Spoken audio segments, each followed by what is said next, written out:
É uma alegria estar aqui uma vez mais para estudar a palavra do Senhor. E eu invito a vocês que oremos para começar e vamos recordar-nos de orar por a irmã Glória nesse exato momento. Vamos orar. Padre Santo, graças por este dia, graças por tu amor e por tuas misericórdias que se renovam cada manhã. Graças porque o Senhor ha cuidado de cada um de nós.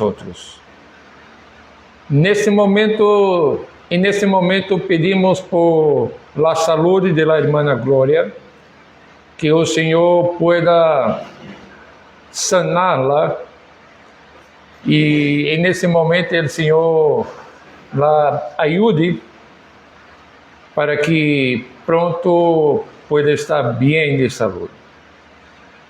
Te damos graças por a oportunidade que temos de estudar tu palavra. Reconhecemos a necessidade que temos da iluminação de tu Santo Espírito para compreender o tema que vamos tratar nesta noite. Pedimos, por lo tanto, a Deus que nos dê a bendição de compreender as Escrituras e aplicá-la a nossa vida. Em nome de Jesus. Amém. Irmãos, na semana passada, começamos a explorar as doutrinas de la gracia.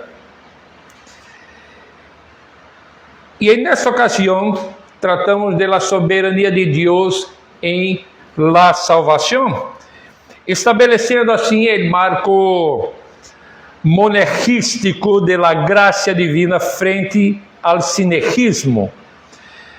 Agora, para apreciar plenamente a magnitude de esta graça, devemos confrontar uma verdade fundamental sobre a condição humana sem Deus. E essa verdade tem que ver com a depravação total. Esta doutrina, lejos de ser uma enseñança pessimista, é um pilar essencial do Evangelho, já que revela nossa profunda necessidade de um Salvador e exalta a obra redentora de Cristo. E não podemos, irmãos, entender a eleição incondicional, a expiação definida ou a graça irresistível, se antes compreender o estado em que se encontra o ser humano caído. Bueno, eu quero fazer a vocês uma pergunta.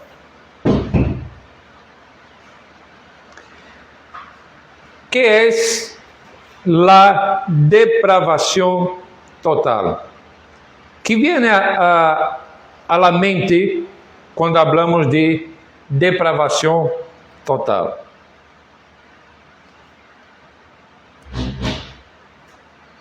Que é la depravação total? Que viene a la mente quando hablamos desse tema? Una condición moral de descomposición completa. Ok. Exato. Bueno, antes de considerar que é a depravação total,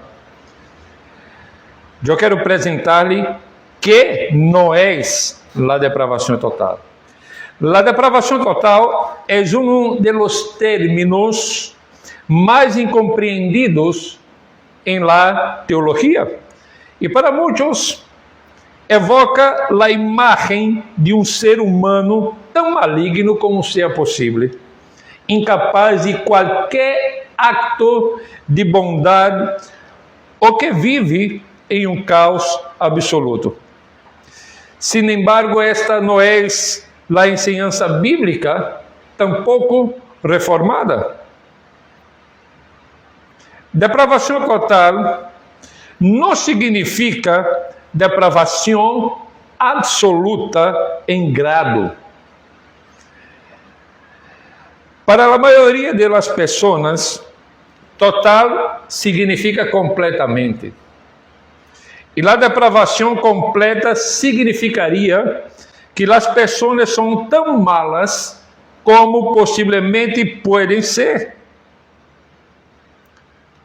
Isso não é certo, por supuesto. Berkhoff, tratando desse tema, o teólogo Luiz Berkhoff, explica que depravação total não implica que o homem seja tão completamente depravado como pudiera chegar a ser, nem que careça por completo de virtudes ou de conhecimento inato de Deus. Depravação total não significa incapacidade para realizar actos buenos em sentido civil ou social. Nós observamos que incluso pessoas não crentes podem ser amáveis, éticas, justas em tratos sociais e podem contribuir ao bem-estar da sociedade.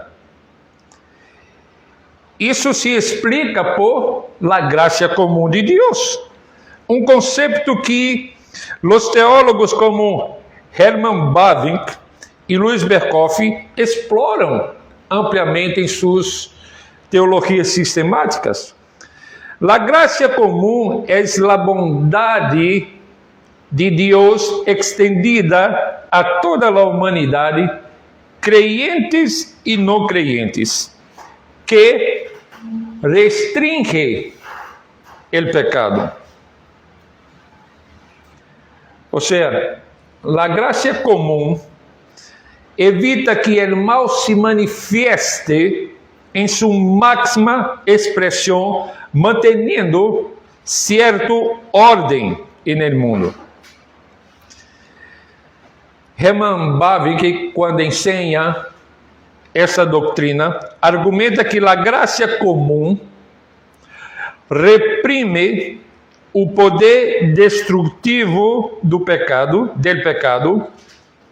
mantém em certa medida a ordem moral do universo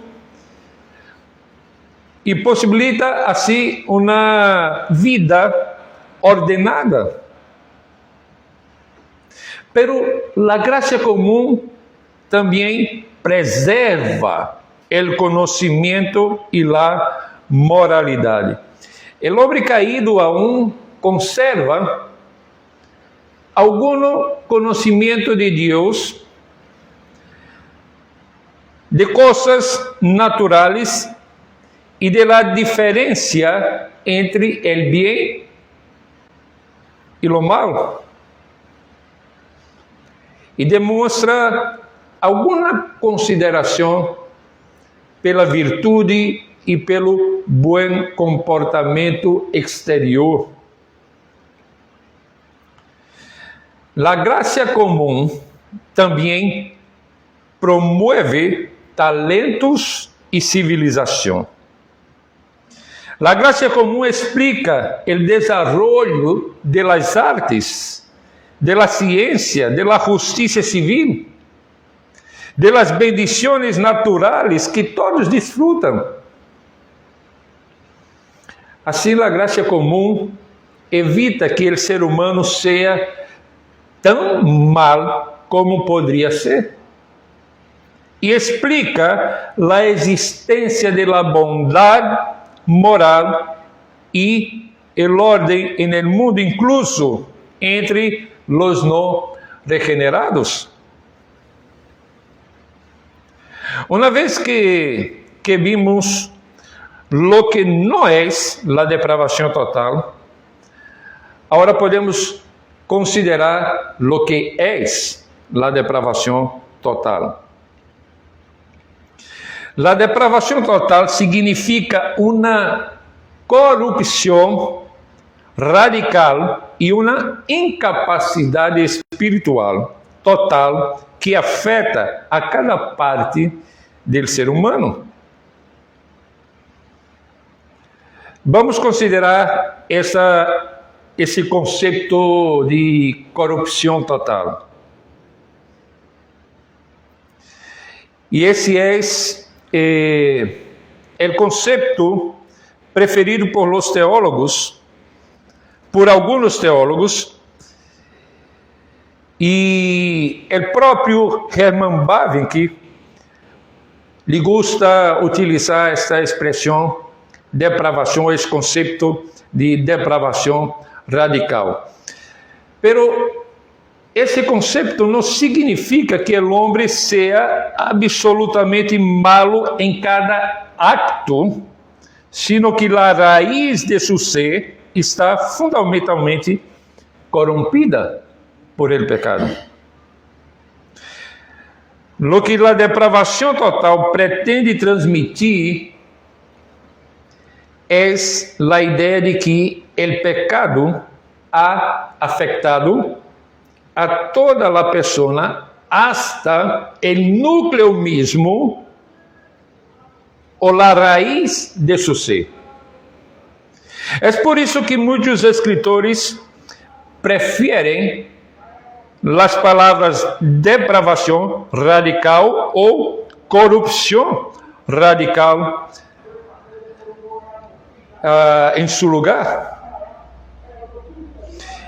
Isto implica que cada faculdade e parte do ser humano, por exemplo, seu intelecto, suas emoções, sua vontade, seu corpo, está afetado por el pecado.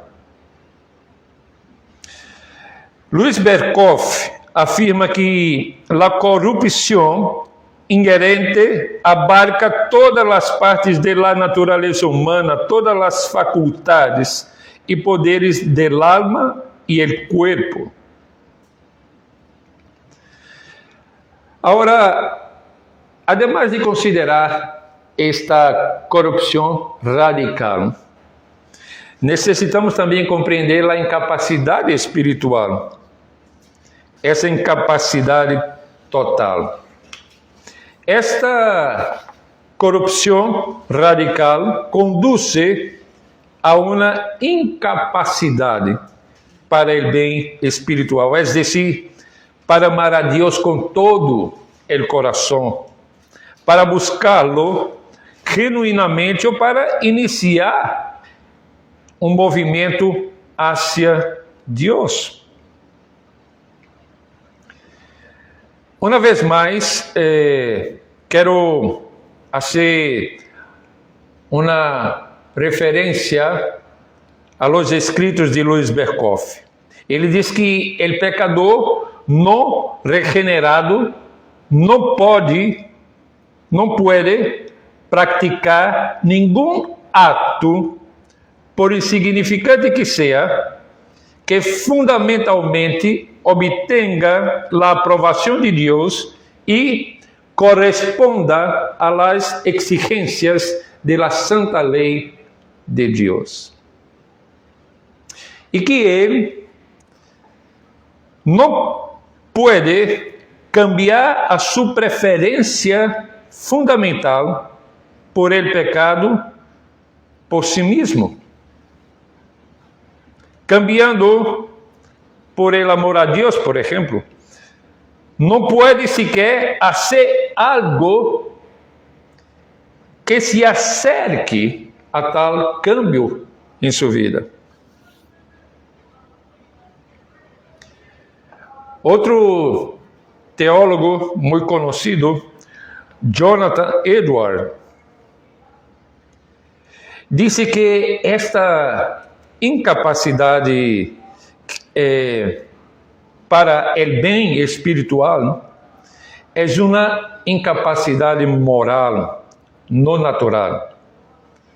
O homem é livre de elegir lo que deseja, pero su mente, sendo corrupta, deseja consistentemente lo que é contrário a Deus. Em outras palavras, o pecador não pode venir a Cristo porque lhe odia, não porque carezca de las facultades mentais ou físicas para ello.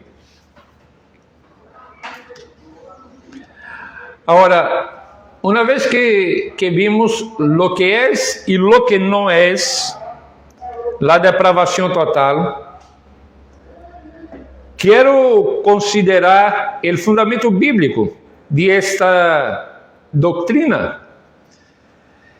E a Escritura é contundente ao descrever a condição del homem caído. Efésios capítulo 1. Não, Efésios capítulo 2, versículo 1 a 5. Vamos a ler.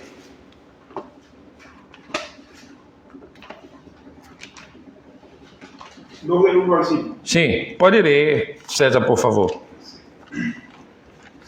Y Él os dio vida a vosotros cuando estabais muertos en vuestros delitos y pecados, en los cuales anduvisteis en otro tiempo, siguiendo la corriente de este mundo, conforme al príncipe de la potestad del aire, el espíritu que ahora opera en los hijos de desobediencia, entre los cuales también todos nosotros vivimos en otro tiempo en los deseos de nuestra carne, haciendo la voluntad de la carne y de los pensamientos, y éramos por naturaleza hijos de ira, lo mismo que los demás.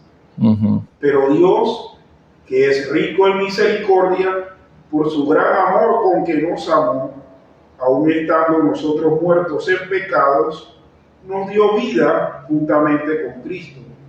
Por gracia sois salvos. ¿Cuál es la afirmación inicial del apóstol Pablo ahí para referirse a la condición humana sin Dios? Muertos en delitos y pecado. El apóstol no utiliza la palavra enfermos, pero utiliza muertos para indicar a condição do ser humano sem Deus. Isso leva à observação de que em toda a história da raça humana ha habido biblicamente a clareza em quanto a la condição do homem sem Deus. A Bíblia afirma de uma maneira muito clara, não somente aqui, nesse texto de Efésios, que o ser humano está muerto. O homem não está enfermo, não está bem, está muerto. E este é uma expressão que o apóstolo Pablo também usa em Romanos, e mais adelante vamos a ler Romanos, quando disse que o salário do pecado é a morte. Pero antes Quero ver todavia o texto de Juan, capítulo 6, versículo 44, que vai dizer-nos Juan,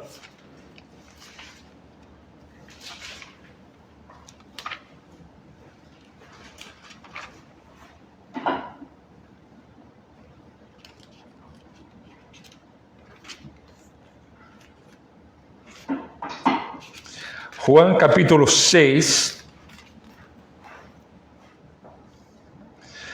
44. Não, perdão. Sim, Juan 6, 44, isso. Eu vou ler para vocês. Ninguno puede venir a mí si el Padre que me envió no le trajere, y yo le resucitaré en el día postrero. Jesús mismo declara la necesidad absoluta de la iniciativa divina. La voluntad humana es incapaz de iniciar el movimiento hacia Dios. Isto é central para o monergismo. E no texto que leímos há pouco de Efésios, também nos ensina que quem inicia esse processo de salvação do ser humano, que está morto em seus delitos e pecados, é Deus. Vamos regressar a Efésios capítulo 2, apenas para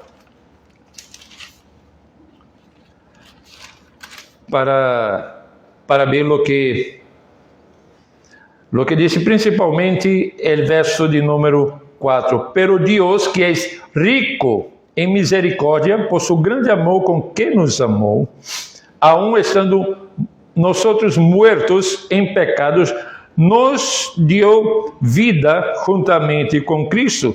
Por graças sois salvos. Tanto Pablo como Juan nos aponta para essa verdade bíblica de que a depravação total nos hace incapazes de dar passo em direção a Deus. E é Deus quem hace isso por nós. É Deus que vem hacia o homem em seu estado de pecado e lo alcança. Vamos ler também Romanos 3, versículos 9 hasta el versículo de número 18.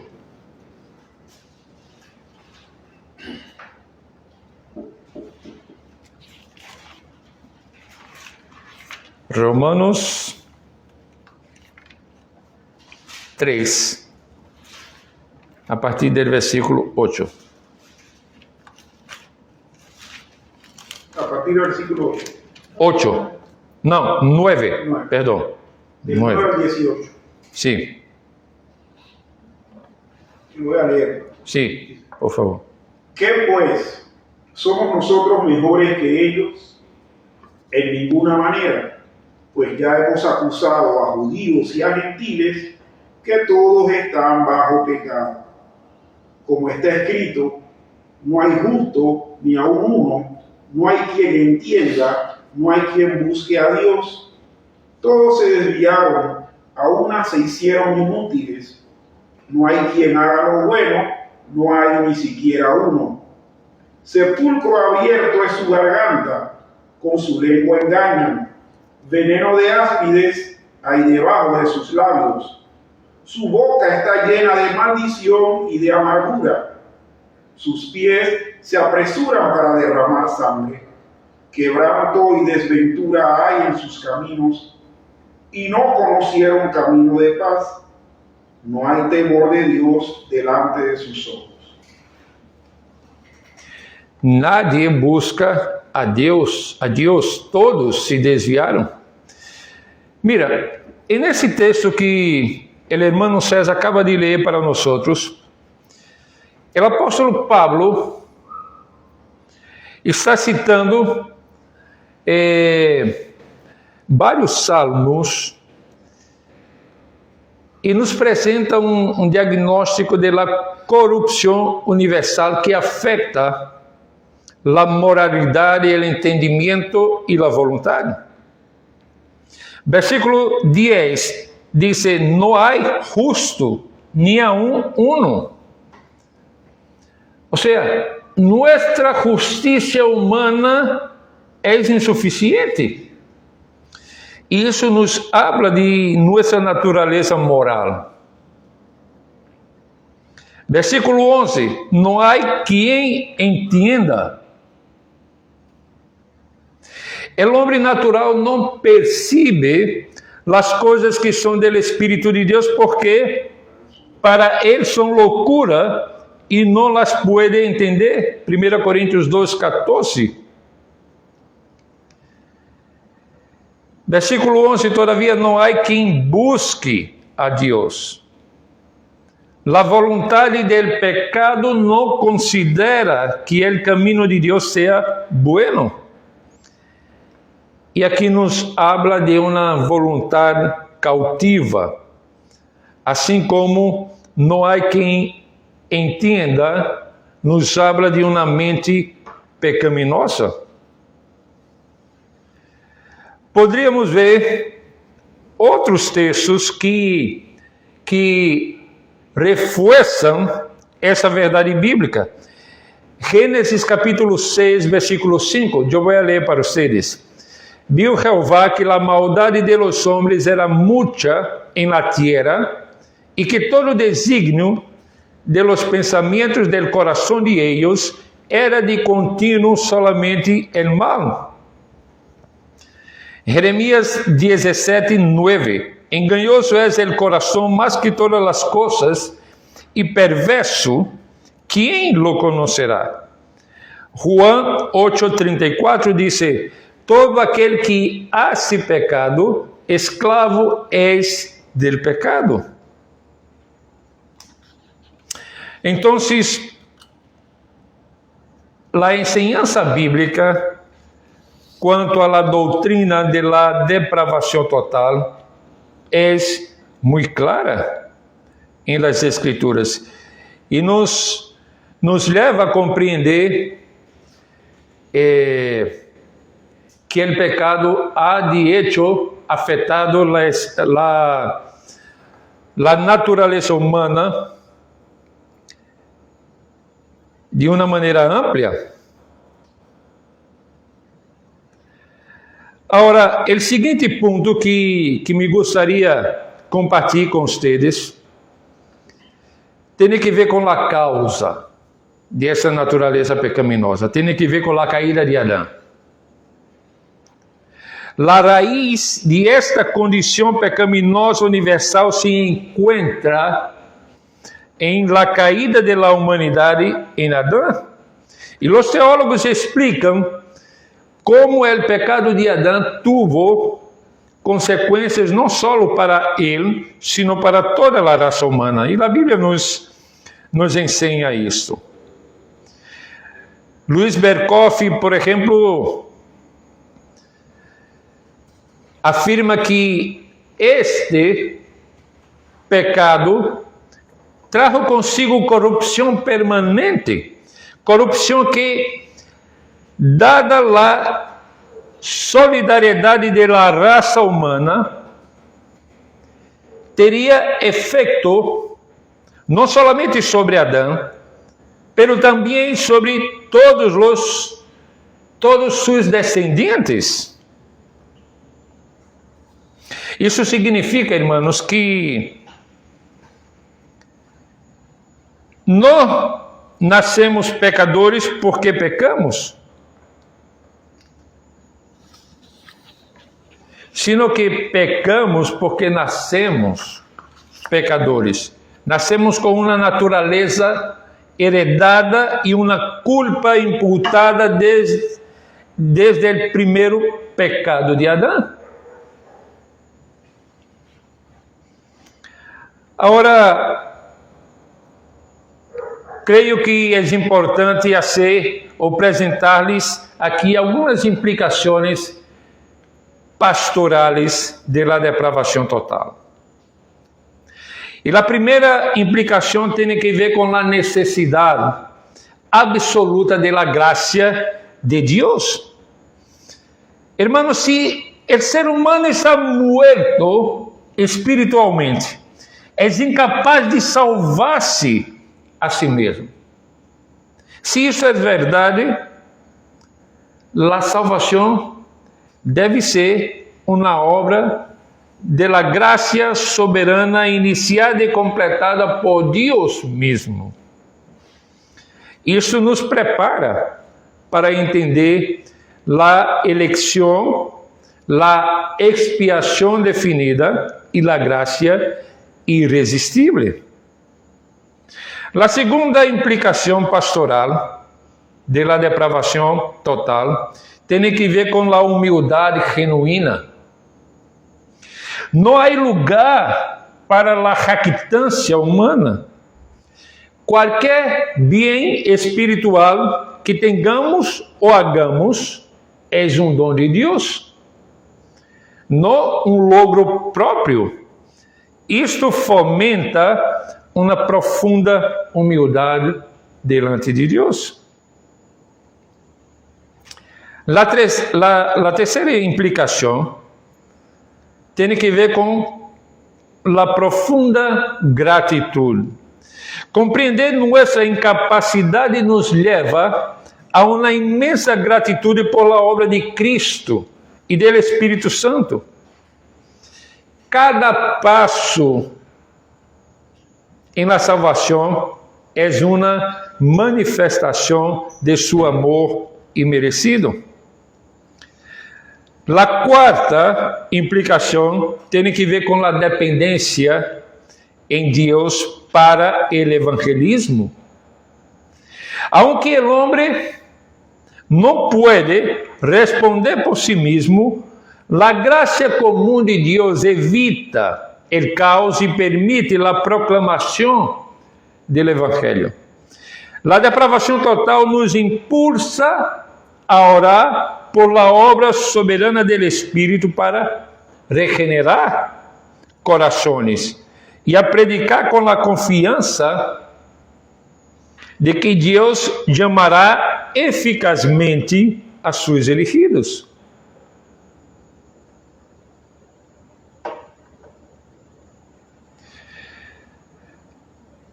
Eu quero poner para vocês algumas perguntas para que podamos profundizar um pouquinho mais tudo o que falei hasta agora. Como o conceito de graça comum nos ajuda a reconciliar a maldade radical do homem com a existência da bondade moral e a ordem social. Como o conceito de graça comum nos ajuda a reconciliar a maldade radical do homem com a existência de bondade moral e ordem social.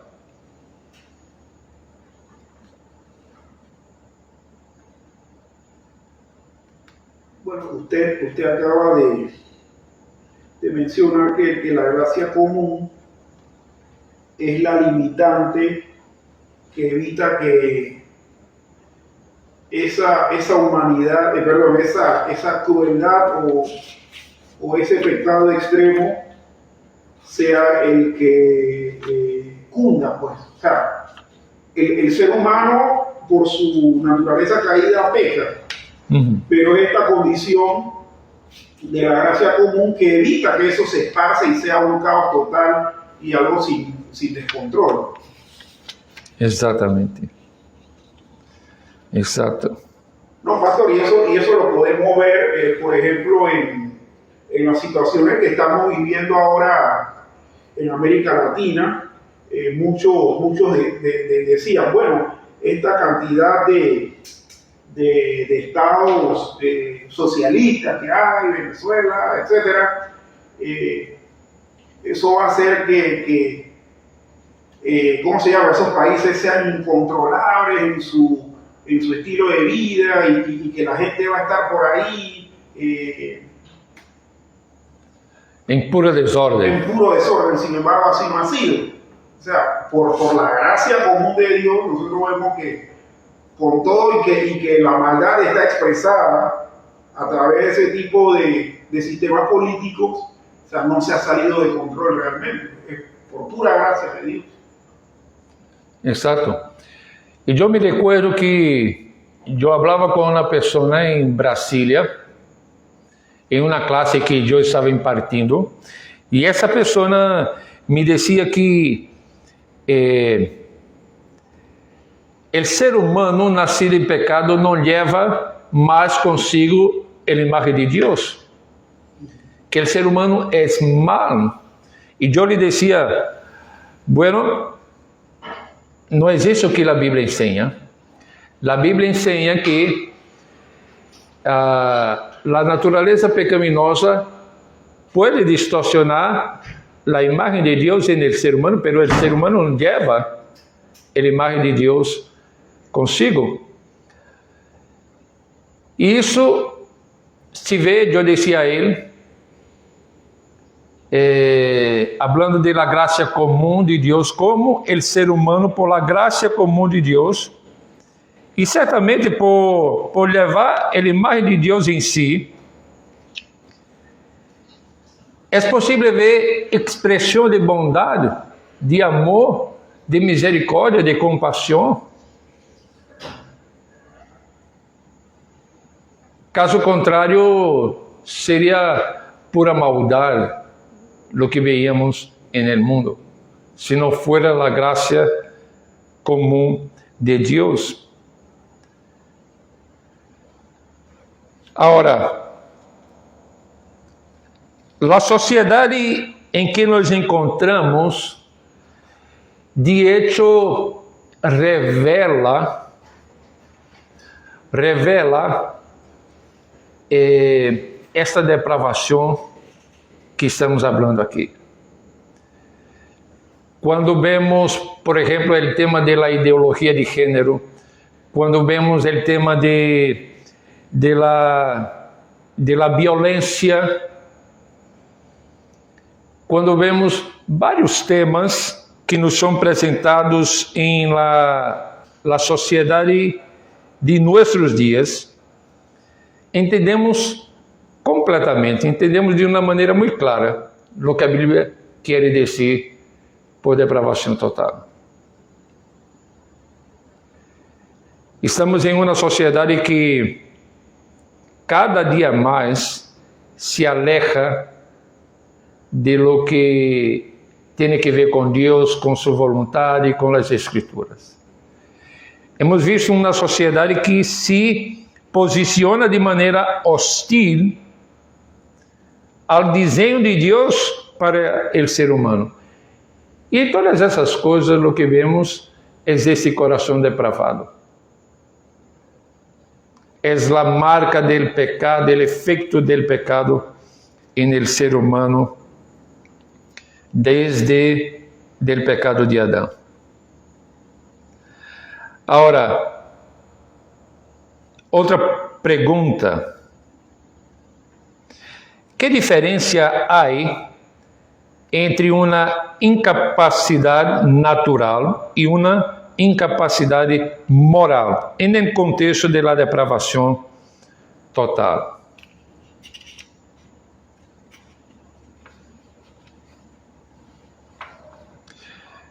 Eu mencionei, sim, pode dizer. No, yo iba a decir que, bueno, una incapacidad natural puede ser, por ejemplo, que yo haya nacido con una deficiencia visual y que por eso no pueda ver bien y que necesite anteojos, etc. Esas son incapacidades naturales, y hablando en el ámbito físico. O por ejemplo, que yo tenga dificultad en el habla para pronunciar bien las palabras, etc. Esas son incapacidades naturales. Y que creo que todo ser humano tiene una incapacidad natural, al menos una, en el desarrollo de su vida. Como fruto propio del pecado. Correctamente. Pero cuando nos referimos a la incapacidad moral, es porque precisamente el hombre no tiene la condición para responder a Dios como debe. Ajá. Exatamente, César. El hombre caído aún conserva algún conocimiento de Dios, das coisas naturais e da diferença entre el bem e el mal, pero es incapaz de responder a Dios de la manera que Dios espera.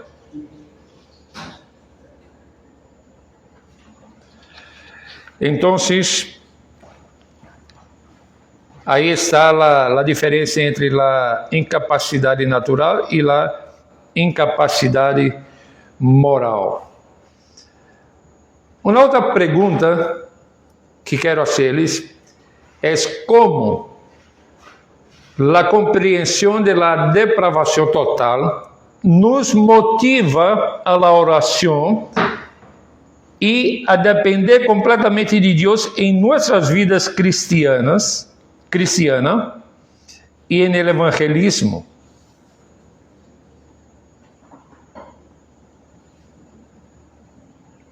Como la comprensión de la depravación total nos motiva a la oración y a depender completamente de Dios en nuestra vida cristiana y en el evangelismo.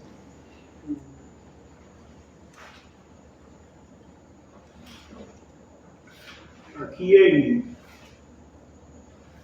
Efesios capítulo 2, en el versículo 1, en el versículo, creo que el 4, pues, el 4 o el 5, para mí, pues, que me llamó la atención cuando leímos este pasaje al inicio, se dice, y Él os dio vida a vosotros cuando estabais muertos en vuestros delitos y pecados. Eso lo dice en el 1. Y en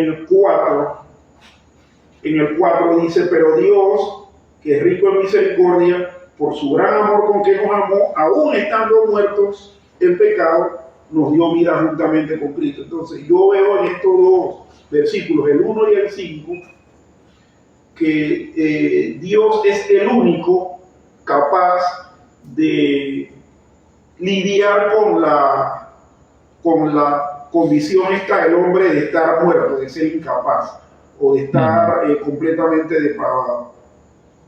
Dios es el único que en esa condición hace que el hombre responda porque le otorga vida o le otorga el poder para que él responda de la manera que Dios quiere, y eso por pura gracia. Porque si donde quitamos la gracia, el hombre sigue respondiendo como su condición natural le diga.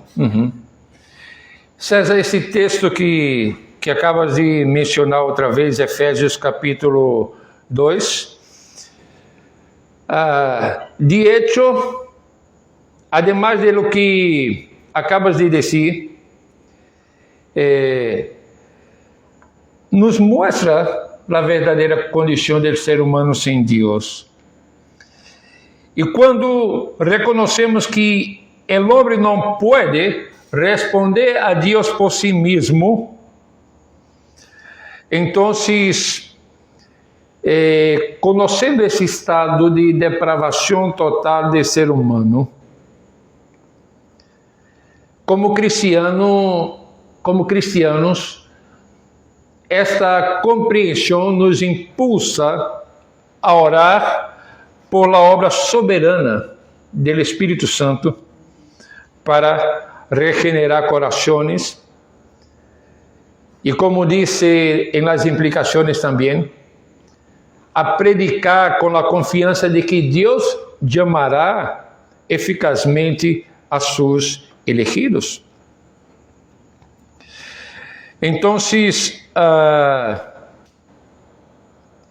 no solamente ese texto, pero los demás que mencionamos aquí reflejan esta verdade bíblica de que o ser humano é incapaz de buscar ou dar um passo inicial quanto à sua própria salvação. Então, sabedores disto, devemos orar por conhecer a incapacidade do ser humano. Orar para que Deus, através do Espírito Santo, pueda regenerar corações de seus elegidos que todavia estão perdidos no pecado. Há alguma pergunta que vocês queiram fazer ou algum comentário para añadir a lo que hablamos hasta aqui? Se não, podemos orar para concluir este estudo de hoje sobre a depravação total. Eu vou pedir a César que ore por nós.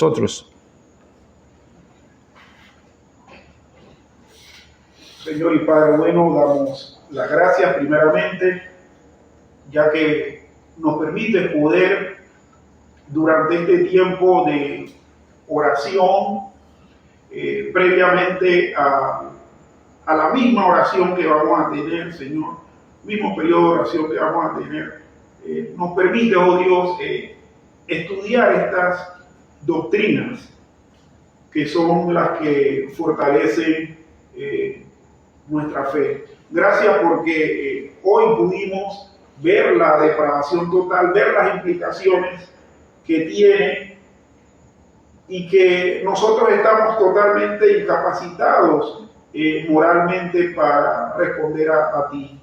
Señor, que la respuesta que hemos dado hacia ti ha sido porque tú la has impulsado, como bien decía en el pasaje del Evangelio según San Juan. Nadie viene al Padre o nadie viene a Cristo si el Padre no le atrae. Señor, nosotros somos incapaces de poder, de propia iniciativa, acercarnos a ti. No tenemos esa inclinación, Señor. Lo hacemos porque eres tú quien nos atrae.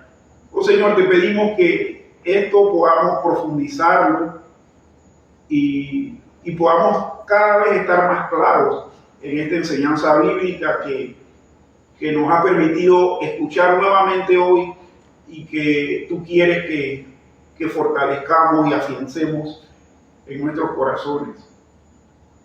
Señor, que esta enseñanza también nos dé un golpe de humildad en el hecho de que ninguno de nosotros debe sentirse superior o más santo que otro.